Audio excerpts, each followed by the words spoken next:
এটা আমাদেরই গল্প নাটকের ফাহাদের স্ত্রী হিসেবে অভিনয় করেছে সুনেরা বিনতে কামাল।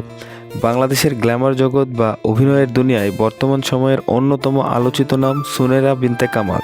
আজ আমরা এই ভিডিওতে জানব সায়রা অর্থাৎ সুনেরা বিনতে কামালের জীবন কাহিনী, কেরিয়ার এবং কিছু অজানা তথ্য।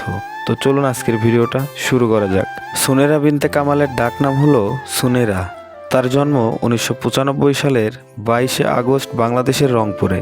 তবে বর্তমানে তিনি স্থায়ীভাবে ঢাকায় বসবাস করছেন। তার বাবা একজন পুলিশ অফিসার এবং মা হলেন গৃহিণী। দুই বোন ও এক ভাইয়ের মধ্যে সুনেরা সবার প্রিয়। পড়াশোনার ক্ষেত্রে তিনি ঢাকার রাজধানীর স্কলাস্টিকা স্কুল থেকে ও লেভেল এবং এ লেভেল সম্পন্ন করেছেন। সুনেরার উচ্চতা 5 ফুট 5 ইঞ্চি এবং তার ওজন বর্তমানে প্রায় 53 কেজি। অভিনয়ের বাইরে তিনি ভ্রমণ করতে, গান শুনতে এবং বন্ধুদের সাথে সময় কাটাতে ভীষণ পছন্দ করেন। জানলে অবাক হবেন, সুনেরার যাত্রা শুরু হয়েছিল মাত্র 2.5 বছর বয়সে বুলবুল ললিতকলা একাডেমিতে নাচ শেখার মাধ্যমে।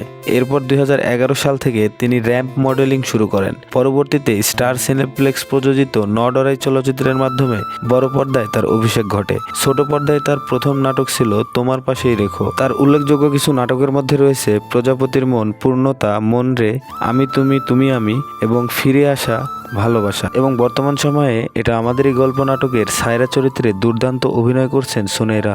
ব্যক্তিগত জীবনে সুনেরা এখনো সিঙ্গেল, তবে সবিজ পাড়ায় গুঞ্জন রয়েছে যে তিনি তার সহ অভিনেতা আরশ খানের সাথে প্রেম করছেন, যদিও এ বিষয়ে আনুষ্ঠানিকভাবে তিনি কিছুই জানাননি। প্রতিটি নাটকের জন্য সুনেরা প্রায় 15 থেকে 20,000 টাকা পারিশ্রমিক নিয়ে থাকেন। বর্তমানে তার মোট সম্পদের পরিমাণ প্রায় 70 লক্ষ টাকারও বেশি। তবে তার নিজের কোনো ব্যক্তিগত গাড়ি আছে কিনা তা এখনো জানা যায়নি। দর্শক, এই ছিল সায়রা অর্থাৎ সুনেরা বিনতে কামালের জীবন ও কেরিয়ার নিয়ে কিছু তথ্য।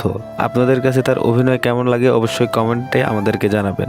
আপনি যদি আমাদের চ্যানেলে নতুন হয়ে থাকেন অবশ্যই আমাদের চ্যানেলটি সাবস্ক্রাইব করে আমাদের সঙ্গেই থাকবেন।